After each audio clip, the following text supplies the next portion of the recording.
அனைவருக்கும் வணக்கம். நேத்து பார்த்த தமிழ் கொஸ்டின் பேப்பர் அதனுடைய தொடர்ச்சியை இன்று பார்க்கலாம். ஃபர்ஸ்ட் ஒன், யாருடைய புத்தகங்கள் சுவையானவை மற்றும் சிந்திக்க தூண்டுபவை என்று நேரு கூறுகிறார்?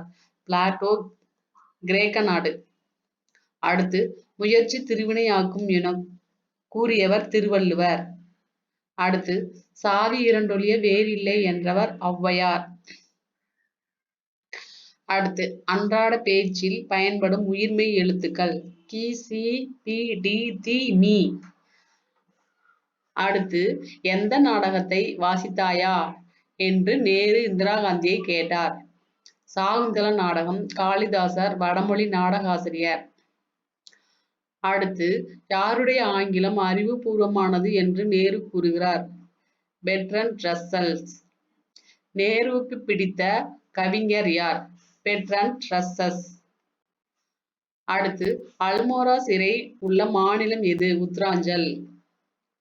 அடுத்து, எந்த ஆண்டு நேரு எழுதிய கடிதத்தின் ஒரு பகுதி நமக்கு பாடமாக கொடுக்கப்பட்டுள்ளது? 1935 பிப்ரவரி 22.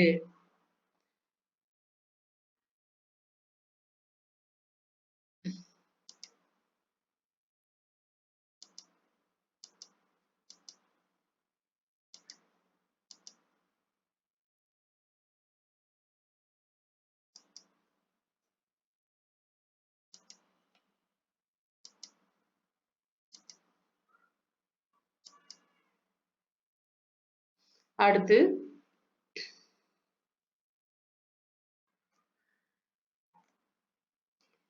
பாடப்பகுதியில் உள்ள கடிதம் எந்த மாவட்ட சிறையில் இருக்கும்போது எழுதப்பட்டது? அல்மோரா சிறை. அடுத்து, 1000 முகம் கொண்டது வாழ்க்கை.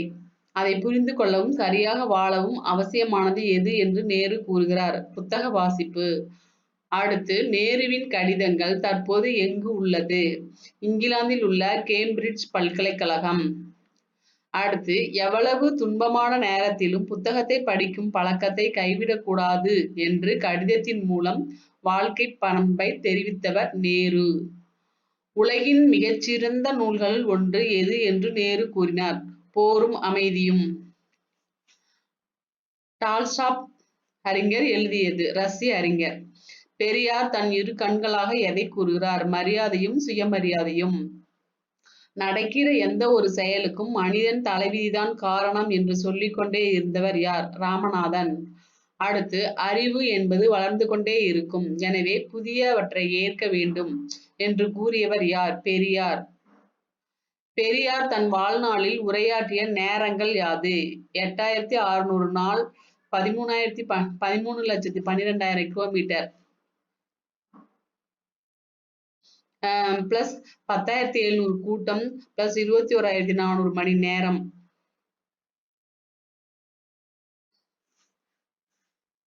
ரெஃப்யூசல் ஸ்கில், மறுத்தல் திறன் யாரிடமிருந்து கற்பிக்கப்படுகிறது? பெரியார். ராமசாமிக்கு பெரியார் என்ற பட்டம் எந்த ஆண்டு வழங்கப்பட்டது? 1938. வழங்கியவர் எஸ். தருமம்பாள். பெரியாரை தென்னாட்டின் சாக்ரட்டிஸ் என்று அழைத்தவர்கள் யார்? யுனெஸ்கோ நிறுவனம். பெரியாருக்கு யுனெஸ்கோ விருது வழங்கப்பட்ட ஆண்டு எது? 1970. அடுத்து, பெரியாருக்கு நடுவண் அரசு அஞ்சல் தலை வெளியிட்ட ஆண்டு எது? 1978. புறநானூற்றின் பாவகை யாது? ஆசிரியப்பா. வஞ்சி சீர் பரவி வரும். அடுத்து, யாதும் ஊரே யாவரும் கேளீர் மற்றும் பெரியோரை வியத்தலும் இளமே, சிறியோரை இகழ்தலும் அதனினும் இளமே என்ற புறநானூற்று வரி எத்தனையாவது வரி? 192வது வரி. உண்டி கொடுத்தோரே உயிர் கொடுத்தேரே என்ற புறநானூற்று பாடல் பெற்றுள்ள வரி எது? 182வது வரி. அடுத்து, தாராபாரதியின் வேறு நூல்கள் யாது? இது எங்கள் கிழக்கு, விரல் நுனி வெளிச்சங்கள், பூமியை திறக்கும் பொன் சாவி, இன்னொரு சிகரம். அடுத்து, தேவர் பிறந்த ஆண்டு 1908 அக்டோபர் 30. தேவர் ஆசிரியர் பெயர் யாது? குறைவாசித்தான் பிள்ளை. தேவர் தொடக்கப்பள்ளி படித்த இடம் எது? கமுதி. சாதியும் நிறமும் பார்த்து மனிதனை மனிதன் தாழ்வுபடுத்துவது பெருங்கொடுமை என்று கூறியவர் யார்? தேவர். சாதி நிறம் அரசியலுக்கும் இல்லை ஆன்மீகத்திற்கும் இல்லை என்று கூறியவர் யார்? தேவர். வங்காளத்தில் சிங்கம் என்று அழைக்கப்பட்டவர் சுபாஷ் சந்திர போஸ். தேவரை தேசியம் காத்த செம்மல் என்று அழைத்தவர் திருவிக்கா. தண்ணீர் விட்டே வளர்த்தும் கண்ணீரில் காத்தும் என்பது யாருடைய வாக்கு? பாரதி. மேற்கண்ட பாரதி சொன்ன வாக்கிற்கேற்ப வாழ்ந்தவர் யார்? தேவர். தேவர் கூறும் இரு கண்கள் யாது? தெய்வீகம், தேசியம். அடுத்து வீரமில்லாத வாழ்வும் விவேகமில்லாத வீரமும் வீணாகும் என்று கூறியவர் தேவர். தேவரின் வேறு பெயர்கள் யாது? வேதாந்திர பாஸ்கர், பிரணவகேசரி, சன்மார்க்க சண்டமாருதம், இந்து புத்த சமய மதம். மனிதரின் மனநிலையை தேவர் எவ்வாறு பிரிக்கிறார்? இருள், மருள், தெருள், அருள். அடுத்து தேவரின் இறப்பு ஆண்டு எது? 1963, 50 வயதில் இருப்பு. நேதாஜி தமிழ்நாட்டுக்கு எப்பொழுது வந்தார்? செப்டம்பர் 6, 1939. நேதாஜி தமிழ்நாட்டில் எந்த இடத்திற்கு வந்தார்? மதுரை. அடுத்து தேவருக்கு நடுவண் அரசு அஞ்சல் தலை வெளியிட்ட ஆண்டு 1995.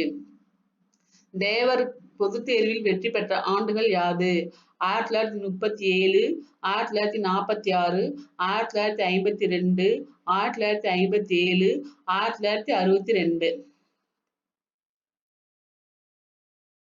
மக்கள் கவிஞர் என்று அழைக்கப்படுபவர் பட்டுக்கோட்டை கல்யாண சுந்தரம்.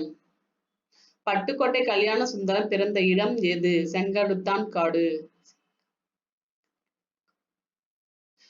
தனது பாடல்களில் உழைக்கும் மக்களின் துயரங்களையும் பொது உடைமை சிந்தனைகளையும் கூறியவர் யார்? பட்டுக்கோட்டை கல்யாண சுந்தரம். காவிரி பாயும் சோழவள நாடு, சிற்பக்கலை கொளிக்கும் நகரம் என அழைக்கப்படும் நகரம் கும்பகோணம். கும்பகோணத்திற்கு தென்புறம் பாயும் அரசியல் ஆற்றின் தென்கரையில் அமைந்துள்ள ஊர் தாராசுரம். இத்துடன் முடிகிறது. மீண்டும் நாளைக்கு பார்க்கலாம். லைக் பண்ணுங்க, ஷேர் பண்ணுங்க, சப்ஸ்கிரைப் பண்ணுங்க.